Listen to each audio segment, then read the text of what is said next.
there, and wouldn't have any downtime, because they won't have to wait for results to come back from the lab to see whether or not it does or fail. Okay, go ahead. Thank you, thanks. So, and that's what you think those 10 samples would suffice to define those parameters? Yes. And that, as I understand, will also allow us to, because right now between 100 tons and 300 tons, I mean, that's a big, you know, in 15,000 to 30,000, so that will help us going into the excavation know if we're closer to the 15 or if we're closer to the 30, because it will be defined for the contractor. You're removing 22 tons, or, you know, you're giving him his parameters exactly as to what they're removing, correct? Yes, and we would have to take another look at the area. I do believe there are some trees growing in the area where the pesticide contamination is. You mentioned that. So we would need to check out the size of those trees and the difficulty of taking those down. We did not get an estimate for that, and you know, we would have to go back out there and take another look. When we would do this additional sampling, we would evaluate where those trees are, and I understand this is planned to be a park. We would try to save some of the larger trees, and therefore we target our samples around that and try to conserve those larger trees and reduce the cost. Okay. Any other questions? All right, Johnny, and then Al.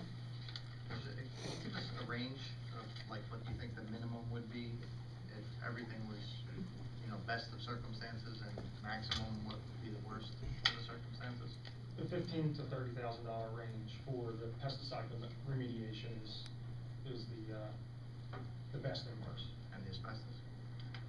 Asbestos, you know, I got estimates, and they were all very similar, and they were all, you know, right in that $20,000 range.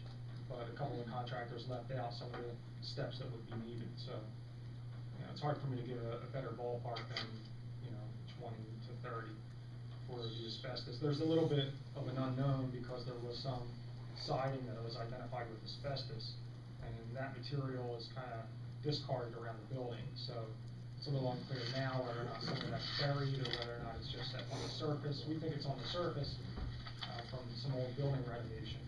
We have no reason to believe it was buried, but If it was, what would that run us? it would just involve hiring a contract to actually uncover that asbestos and sort through it. So minimum, we're talking about 40, right? 25 and 15, about 40,000 at the minimum if everything works out perfectly. Maximum, are we saying 60 to 70, something like that? That would be a good range. Yes. So you don't think it would push past 70? No. We didn't have the tree, they are going to remove, they may have to remove trees. Yes, they may have to move trees. Okay, and we don't know the number, or we don't know the size of those trees. Exactly. And that would be above that? Yes. Okay, Al? What is included in that $15,000 to $30,000? What is that comprised of?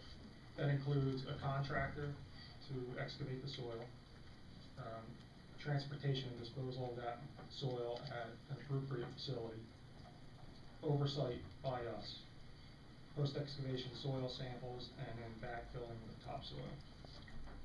And the variable in all that is the amount? The Yes. soil.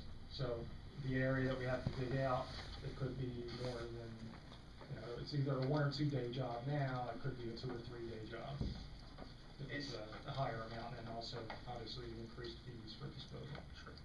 And these additional 10 testings that you want to do, where would they be located? We would spread them out in between our existing sample locations, but we kind of decide that in the field based on the presence of large trees that we may want to preserve. Okay, Al? Thank you. Anybody else? Yes, John? Thank you. On the asbestos remediation, if the asbestos remediation is done in conjunction with the demolition, in that a contractor who takes the building down is also doing the, you know, appropriate disposal of the asbestos, would that is there economies in doing that in terms of, you know, the value? Because this 20 to 25, that's just to go in and kind of remove asbestos from a building that we're knocking down. Right. So I just want to kind of look at that angle of, you know, we're taking the building down. So if a contractor, and I understand that, you know, we can get, there is grant money available for demolition, but not for remediation. So is it possible to separate those two, and could you see that number going down a little bit if it was done in conjunction with demolition?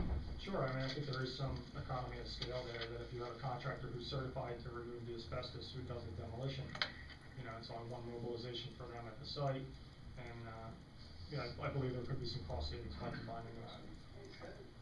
Okay, anybody else? I just Yes, have one Sam. brief question. Is there any DEP oversight on this project, or is this strictly gonna be done by, your company? The way the new licensed site remediation professional program works in New Jersey, since this is a new case, it's required to be remediated under the oversight of licensed site remediation professional and LSRP for short, similar to obtaining a professional engineer PE license. Since it is a new project and it's under the oversight of an LSRP, there is limited DEP review of the work that is done. We do submit reports to the DEP, and they go through what's called an inspection review process. So they will inspect everything that comes in, and then occasionally they will take some of those reports and do a more in-depth review. And there are different factors that determine whether or not they would do a more in-depth review of the documentation. But at the end of this, historically, the DEP would issue a no further action letter. Under the new program, the LSRP issues the response action outcome, which is the equivalent of a no further action letter. So once the LSRP issues that document, the remediation is considered complete. The DEP does have a 3-year period to dig into that file and overturn that response action outcome, but they can only do that under certain scenarios. As in, if the LSRP has their certification revoked, or if they discover evidence that there's new contamination that makes that response action outcome no longer protective of human health and the environment. Now, how soon would the borough get it, let's say an RAO on this project? Once all the work's completed, if we excavate and take the soil off site, you could have a response action outcome in a couple weeks. So the process is much, much quicker than the historic process of going through DEP approvals. Okay, anybody else have a question? Alan? Your sample location plan does not have any samples being taken in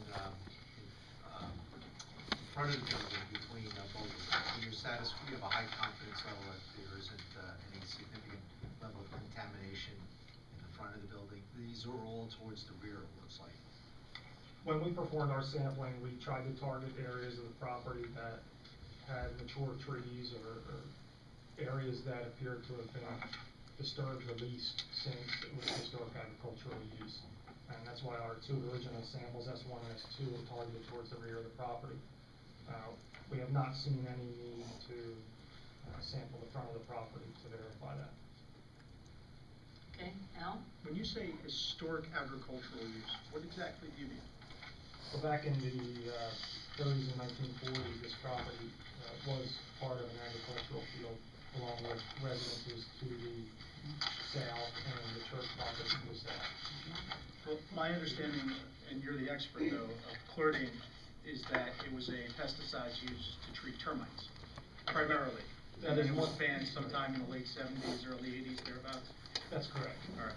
Would it not then, instead of an agricultural use, could it not have been used on the entire property for treating pesticides in the area that there was a building? And might it not be prudent then to do some testing in the front to have a firm grasp on what exactly is going on there? Well, chloridane's been used for other agricultural. But that was primarily the use, and it was found around the building, right?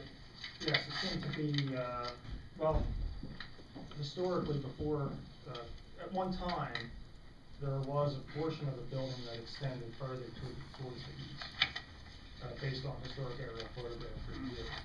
And the 3 samples that we have targeted towards the footprint of that former building, chlorine was not detected. So it's a little unclear why the chlorine is there. It's hard to pinpoint with these types of things.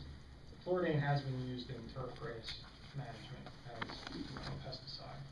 So there is a potential that it could be due to the historic agricultural use. Sure, but if we're doing the additional testing, I mean, I think it would be prudent to do testing in the other half of the property and really have a grasp as to what's going on. Certainly do that. Okay, does any other council person have a question or comment? Ellen? We have a motion to consider the 10 additional samples subject to availability of funds. May I have a motion, please? I'll make the motion. Okay, have a second? Second. All in favor? Aye. Anyone opposed? Okay, well, thank you very much, Mr. Lake, for coming up. We really appreciate your time. Thank you. Okay, and your report. Thank you. Okay, thanks again.